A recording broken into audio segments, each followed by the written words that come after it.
Hello friends, welcome back to this new video. आज हम यहाँ पे स्टार्ट करेंगे अपना एक टॉपिक जिसका नाम है impairment of assets.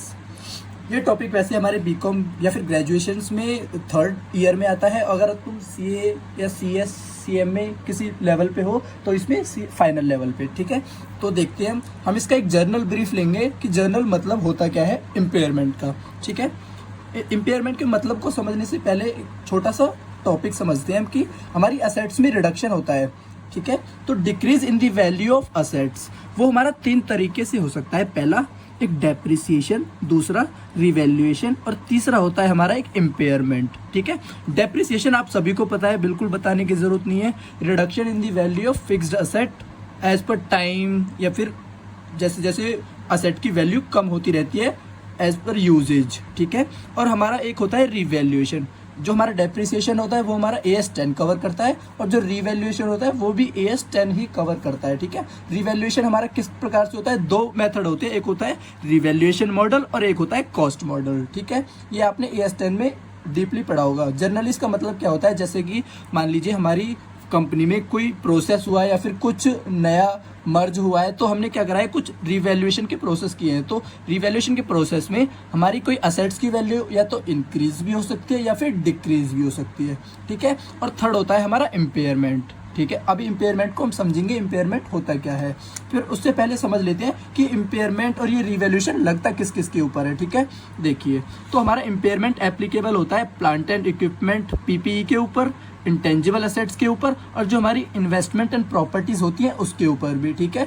But revaluation के केस में थोड़ा सा अलग है। जो हमारा रिवैल्यूएशन होता है वो हमारा PPE के ऊपर भी एप्लीकेबल होता है और इंटेंजिबल्स के ऊपर भी एप्लीकेबल होता है। But on the other hand investment and property के ऊपर हमारा रिवैल्यूएशन एप्लीकेबल नहीं होता है, ठीक है।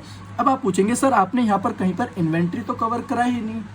माय फ्रेंड्स, इन्वेंट्री हमने इसलिए नहीं करा क्योंकि इन्वेंट्री के ऊपर एक तो इम्पेयरमेंट का प्रोविजंस एप्लीकेबल नहीं होते। क्यों?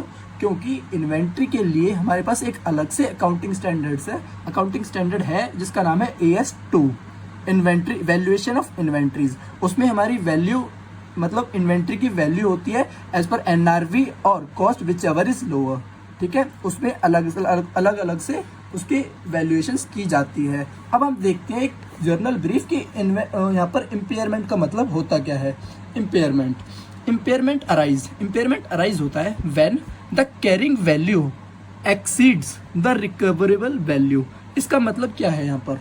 फॉर एग्जाम्पल, हमारी कोई असेट है जिसकी वैल्यू है बिफोर डेप्रिसिएशन 10 लाख, ठीक है। हमारी कोई असेट है जिसकी वैल्यू बिफोर डेप्रिसिएशन है 10 लाख की, ठीक है। अब मान लीजिए हमारा यहाँ पर डेप्रिसिएशन लगा स्ट्रेट लाइन बेसिस पे, 10 साल की इसकी लाइफ स्पैन है, तो यहाँ पर 1 लाख का डेप्रिसिएशन लगा। अब इसकी वैल्यू हो गई 9 लाख 1 साल के बाद। अब हमने इस असेट की मार्केट में वैल्यू देखी, तो मार्केट में तो हमें इसकी वैल्यू दिख रही है 6 लाख फॉर एग्जाम्पल, ठीक है। ये सारी आर्बिट्री फिगर से हमने यहाँ पर एग्जाम्पल लिया है। हमने अब देखा ये 9 लाख की मार्केट में आ रही है, सॉरी ये 9 लाख की हमारी असेट आफ्टर डेप्रिसिएशन और 6 लाख इसकी मार्केट में वैल्यू शो हो रही है। बट अब देखेंगे क्या हमें अपनी बुक्स में किस वैल्यू पे ये असेट रिकॉर्ड करनी चाहिए, 9 लाख पे या फिर 6 लाख पे? तो इसका आंसर आता है प्रोविजंस यहाँ पे इंड AS 36 इम्पेयरमेंट्स का प्रोविजन एप्लीकेबल होता है कि जो ये वैल्यू जो यहाँ पे 3 लाख का डिफरेंस आ रहा है दोनों के बीच में, तो इसको बोलते हैं इम्पेयरमेंट। जो ये 3 लाख का डिफरेंस है ना हमारा यहाँ पर, इसको बोलते हैं हम यहाँ पे इम्पेयरमेंट।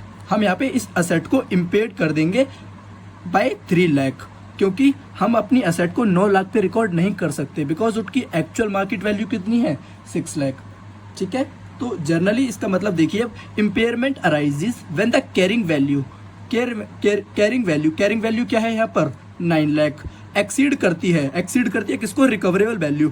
जब इसकी मार्केट वैल्यू ही 6 लाख है तो 9 लाख कैसे रिकवरेबल हो सकता है? मैं नहीं हो सकता, ठीक है। जब यहाँ पे 6 लाख ही रिकवरेबल हो सकता है तो हम इसको 6 लाख पे ही रिकवर करेंगे।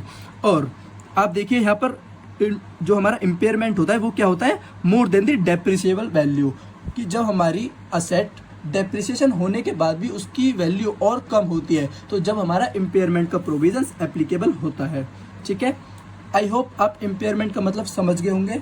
अगर आपको वीडियो अच्छी लगी, आपको टॉपिक समझ आता है, तो अपने चैनल को सब्सक्राइब कीजिए और बेल आइकन प्रेस कीजिए ताकि आपको ऐसे ही informative videos time to time available होती रहे।